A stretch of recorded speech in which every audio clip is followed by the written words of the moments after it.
Hi everybody, welcome back to Single Malt Sundays. I'm Steven. This is Northwest Small Batch Brewing, and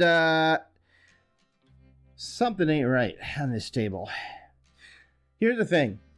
I've always wished I could like bourbon because I live in the country where it's made, and it is significantly cheaper than single malts and scotches and whatnot, right?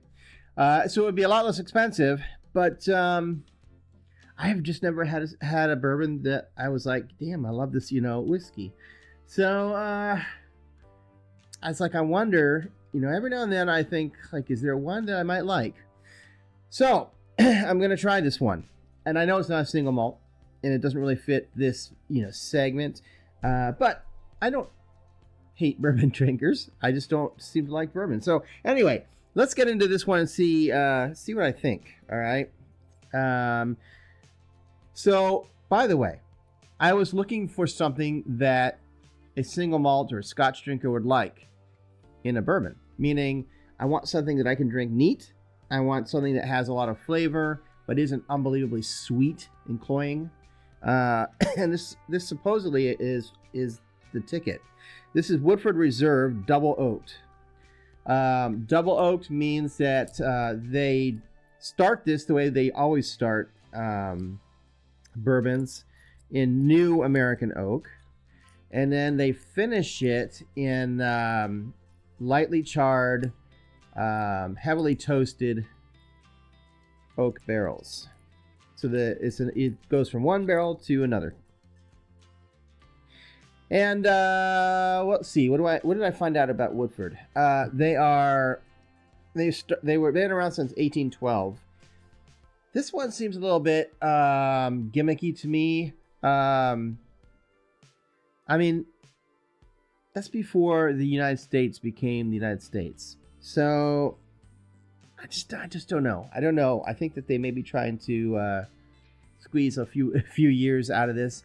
It did say that, in 1812, it wasn't Woodford Reserve. It was some other, the original, the original person that made this. Original distiller is what I'm trying to say. What else can I tell you? 45.2%. So it's just shy of, being able to avoid the non-chill filtered haze. So most likely it is chill filtered. I mean, it didn't say anything on it that says it isn't. I don't know a lot about bourbon. I know that it has to be 51% corn. This particular one here is 72% corn. 18% rye to give it some spiciness, and I think 10% barley, which is going to give it a little bit of nuttiness. What else? This is actually not, so this particular one, I had two options. When I went into the store, I saw the actual, Woodford Reserve Double Oaked, and then I saw this bottle. This is this is called a Barrel Select. It's Oregon Barrel Select, specifically selected by Oregon. Now, I don't know if that means it's this, because there's a sticker on here that's got the name of the liquor store where I bought it. I don't know if the liquor store did this barrel select or the state of Oregon, because it just says Oregon. Either way, what that means, if you're not familiar with barrel select, it just means that somebody, either from Oregon or from this liquor store, went to Woodford Reserve, and all the barrels that are used to make this particular Woodford Reserve Double Oaked, they get to do samples of them, of the different barrels. They taste one that they like, and they bottle it. So essentially, this is a single barrel Woodford Reserve Double Oaked. And it does, there's no way to know if that means it's going to be better or worse than the standard, Double Oaked, but that's all it means. Somebody selected a very specific barrel, and it's, obviously a limited number of bottlings because of that.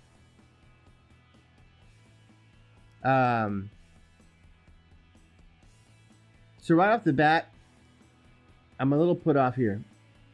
I think, I can't guarantee, just because, I mean, it does get hot in Kentucky, and being double oaked, it is possible it got this color.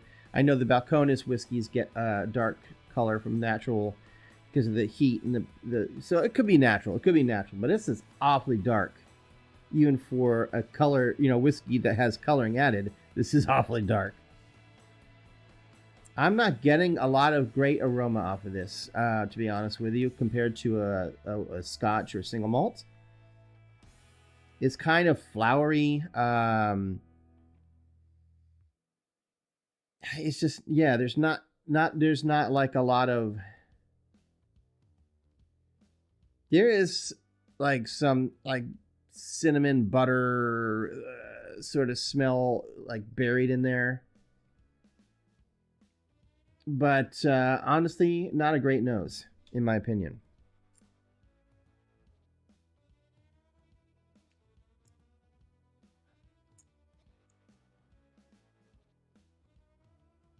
So there's quite a lot of ethanol burn on this one. Some people, and they hate this word, but some people would say this is not a smooth whiskey. There is a sweetness to it. It's not crazy sweet. I am getting some honey now on the nose. Yeah, it's not a great nose. It really isn't.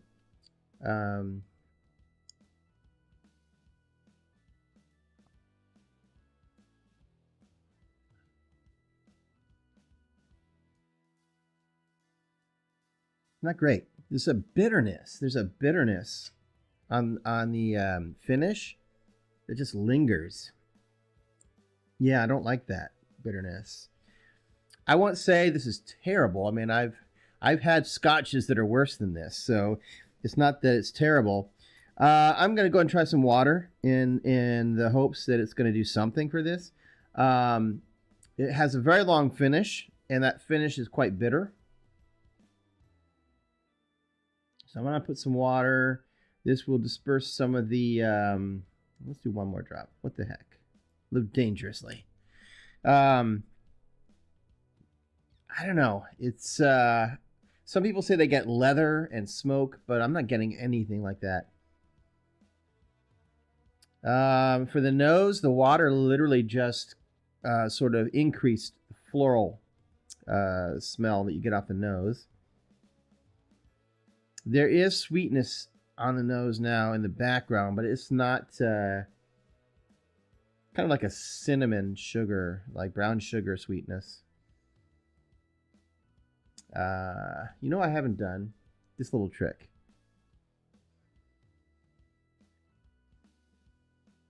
Yeah, it smells. So sometimes I do that because the whiskey will coat the, once you've had a drink or two, to coat the side of the glass, and you can get a better smell without the alcohol getting in the way. I'm getting like if you were to take brown sugar and melt it down in butter. That's what I'm getting from that.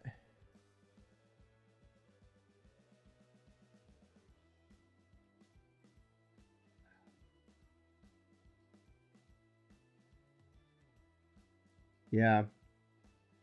No, nope. Not for me. I won't say it is the worst thing I've ever had. I would say it did improve. For me, it improved with the water, but not like, wow, this is suddenly great. Just it improved enough that it's not like, it did take some of the bitterness off on the finish by adding the water. Anyway, let me know in the comments. Thanks for stopping by and sharing a dram of whiskey with me. I'll be back the next time I have another bottle to share with you. Actually, I have one in mind, so it probably won't be too long before I come back. There's one that I hadn't shared with you that I forgot I had, so we will definitely visit that one.